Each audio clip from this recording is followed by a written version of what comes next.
Lucas capítulo 23. Então toda a assembleia levantou-se e o levou a Pilatos.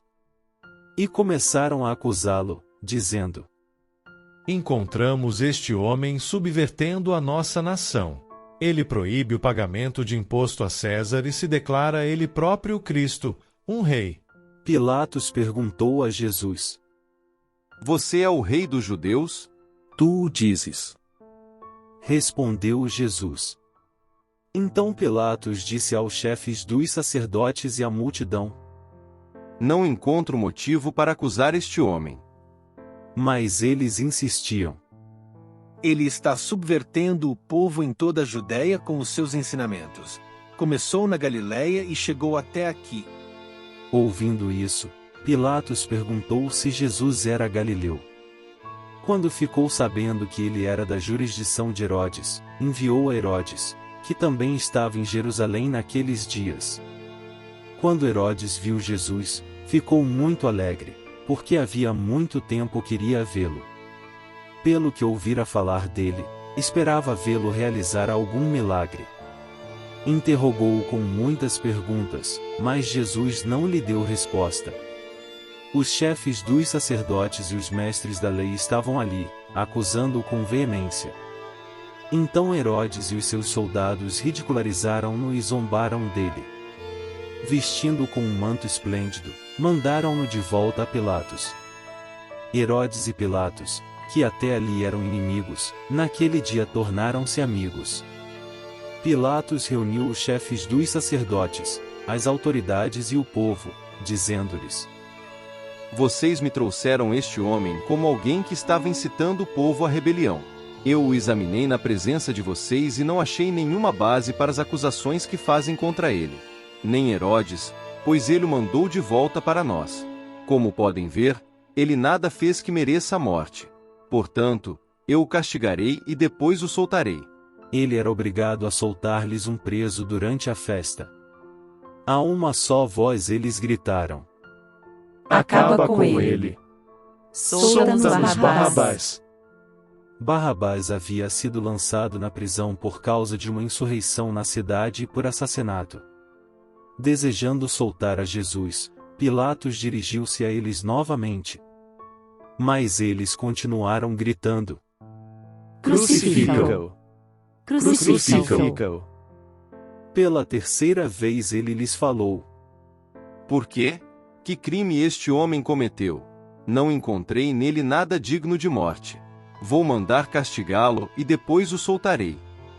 Eles, porém, pediam insistentemente, com fortes gritos, que ele fosse crucificado, e a gritaria prevaleceu. Então Pilatos decidiu fazer a vontade deles. Libertou o homem que havia sido lançado na prisão por insurreição e assassinato, aquele que eles haviam pedido, e entregou Jesus à vontade deles.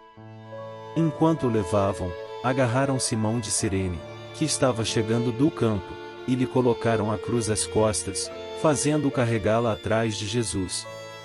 Um grande número de pessoas o seguia, inclusive mulheres que lamentavam e choravam por ele. Jesus voltou-se e disse-lhes: Filhas de Jerusalém, não chorem por mim, chorem por vocês mesmas e por seus filhos. Pois chegará a hora em que vocês dirão: Felizes as estéreis, os ventres que nunca geraram e os seios que nunca amamentaram. Então dirão às montanhas: Caiam sobre nós. E às colinas: Cubram-nos. Pois, se fazem isto com a árvore verde, o que acontecerá quando ela estiver seca? 2 outros homens, ambos criminosos, também foram levados com ele, para serem executados. Quando chegaram ao lugar chamado Caveira, ali o crucificaram com os criminosos, um à sua direita e o outro à sua esquerda. Jesus disse: Pai, perdoa-lhes, pois não sabem o que estão fazendo. Então eles dividiram as roupas dele, tirando sortes. O povo ficou observando, e as autoridades o ridicularizavam. Salvou os outros.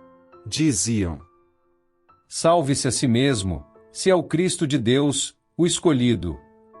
Os soldados, aproximando-se, também zombavam dele. Oferecendo-lhe vinagre, diziam: Se você é o rei dos judeus, salve-se a si mesmo. Havia uma inscrição acima dele, que dizia: Este é o rei dos judeus. Um dos criminosos que ali estavam dependurados lançava-lhe insultos. Você não é o Cristo. Salve-se a si mesmo e a nós. Mas o outro criminoso o repreendeu, dizendo: Você não teme a Deus, nem estando sob a mesma sentença. Nós estamos sendo punidos com justiça, porque estamos recebendo o que os nossos atos merecem. Mas este homem não cometeu nenhum mal. Então ele disse: Jesus, lembra-te de mim quando entrares no teu reino. Jesus lhe respondeu: Eu lhe garanto, hoje você estará comigo no paraíso. Já era quase meio-dia, e trevas cobriram toda a terra até às 3 horas da tarde, o sol deixara de brilhar. E o véu do santuário rasgou-se ao meio. Jesus bradou em alta voz: Pai, nas tuas mãos entrego o meu espírito. Tendo dito isso, expirou. O centurião, vendo o que havia acontecido, louvou a Deus, dizendo: Certamente este homem era justo. E todo o povo que se havia juntado para presenciar o que estava acontecendo, ao ver isso, começou a bater no peito e a afastar-se. Mas todos os que o conheciam, inclusive as mulheres que o haviam seguido desde a Galileia, ficaram de longe, observando essas coisas. Havia um homem chamado José, membro do conselho, homem bom e justo, que não tinha consentido na decisão e no procedimento dos outros. Ele era da cidade de Arimateia, na Judeia, e esperava o reino de Deus. Dirigindo-se a Pilatos, pediu o corpo de Jesus. Então, desceu-o, envolveu-o num lençol de linho e o colocou num sepulcro cavado na rocha, no qual ninguém ainda fora colocado. Era o dia da preparação, e estava para começar o sábado. As mulheres que haviam acompanhado Jesus desde a Galileia, seguiram José e viram o sepulcro, e como o corpo de Jesus fora colocado nele. Então, foram para casa e prepararam perfumes e especiarias aromáticas. E descansaram no sábado, em obediência ao mandamento.